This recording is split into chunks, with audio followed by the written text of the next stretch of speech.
All right, we want to bring in our newsbreaker, Matt Zenitz, here to talk more about the news that he broke that Cam Rising is not expected to return to Utah. Matt, we briefly broke down the situation at Utah when it comes to their quarterback position, but as it pertains to Cam Rising in particular, what are you hearing as far as what's next for him? Yes, obviously been a lot of turnover in the Utah quarterback room recently with Sam Heward, Isaac Wilson deciding to enter the transfer portal. And now, based on latest information that I have on my end, is that the current expectation is that Cam Rising, who is eligible for one more year of college due to missing most of this season to an injury, that the current expectation is that he will not be back at Utah next season. It's unclear at this point whether Cam is planning on moving on to the NFL or whether he's planning on utilizing the medical hardship waiver that he would be eligible for and maybe playing elsewhere. That part's unclear right now, but based on the latest information that I have, the current expectation is that he will not be back at Utah next season. Matt, with all signs kind of pointing to Dampier following Beck to the University of Utah. We just talked about there's nobody in that quarterback room at Utah. Have you heard some other names, though, that could end up with Beck as maybe more of a stopgap from a depth standpoint, or guys that will go in there to compete with Dampier for that starting job, assuming he ends up there? Now, he's a big one to keep an eye on. So, had 31 touchdowns this year under Jason Beck at New Mexico, contributed to New Mexico being number 4 in the country this year in total offense. He's definitely going to be a target for Utah, but at the same time, there's going to be competition for him. All right, Matt Zenitz, we appreciate you tracking the news for us and bringing us some context. I am sure that this is not our second ring to you. We'll have you back on in just a little bit. Already 2 times in the first hour. We love to have Matt Zenitz on this show. Let's continue to chat about Cam Rising because he said it. He said it's unclear what's going to happen next. Do we expect Cam Rising to have more college football left in him? I actually do. I think there's going to be some interest because when he was healthy, now granted that was 2 years ago, keep in mind he won 2 Pac-12 championships at Utah, took them to the Rose Bowl. A school that we had heard last year was a possibility was UCLA. With Ethan Garbers not necessarily having a great season with him and Dante Moore kind of jostling, there was a lot of talk that Rising could end up at UCLA, even though he had missed the entire 2023 season. Given that 2 of his injuries that have cost him seasons have happened in the Rose Bowl, maybe that's not the best fit. But he is a Southern Californian, grew up just a half hour, 45 minutes north of the UCLA campus. Ethan Garbers has graduated. Could there be some other schools? Could it be Justin school? Martin also entering the transfer portal. Entering the portal, right. Could it be a school like Stanford? I mean, Cam's got enough degrees now where he should probably be able to qualify for a graduate program at Stanford. But with Stanford losing some guys in the portal, I mean, there's going to be some schools that will take. Again, this isn't a situation where he's transferring to his third school. Remember, he was at Texas. But when he was healthy at Utah, he was very, very good. There was a reason why Kyle Whittingham wanted to get him back as soon as he could this year. Maybe he came back too early, and it ended up costing him pretty much the season and essentially, really hurt Utah's efforts in the Big 12. But there is talent there. It's a matter of him staying healthy. Even when he was playing those first couple of games, he looked like he was getting back into shape. So the downside is it will be his 8th year of college football. Do you want a quarterback that experience? Well, you look in the NFL. I mean, Tom Brady was winning Super Bowls when he was in his 20th year in the NFL. I mean, an 8th year is not that old when you're considering you're playing against a lot of younger players. But it's just a matter of, is he too much of a risk? There was a lot of buzz that he was getting significant NIL to stay at Utah. We were hearing in the 7 digits, and that's what kept him there. He's going to need to understand that the market has changed. It's now, do you want NIL or do you want the opportunity for the NFL? Do you want the film? Do you want a year where you're going to be the guy? We've got young quarterbacks. I think he's going to have to kind of enter the portal with the expectation that now it's just about getting film that can appeal to the NFL.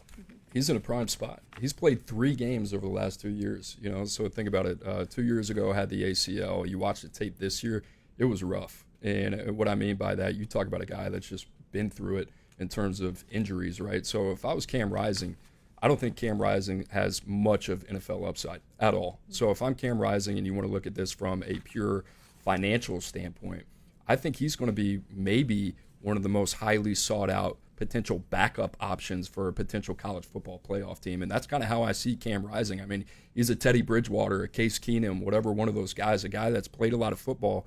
Now, that being said, is he going to go hunt snaps somewhere? Does he want to play? Or is this a guy that's okay, maybe bringing some leadership to a team, sitting behind, being the number 2, and then ready when his name is called. So it'd be interesting to watch. Devin Brown, could he potentially be an option for Utah? He could. He played his senior year at the Corner Canyon High School in Draper, where interestingly enough, he preceded Isaac Wilson as a started, and he took over for Jackson Dart.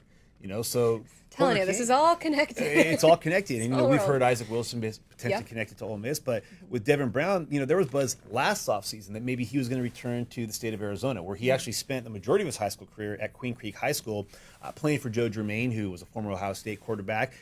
Does Arizona become an option? Does Noah Fafita go in the portal? Obviously, things didn't go that great this year at Arizona.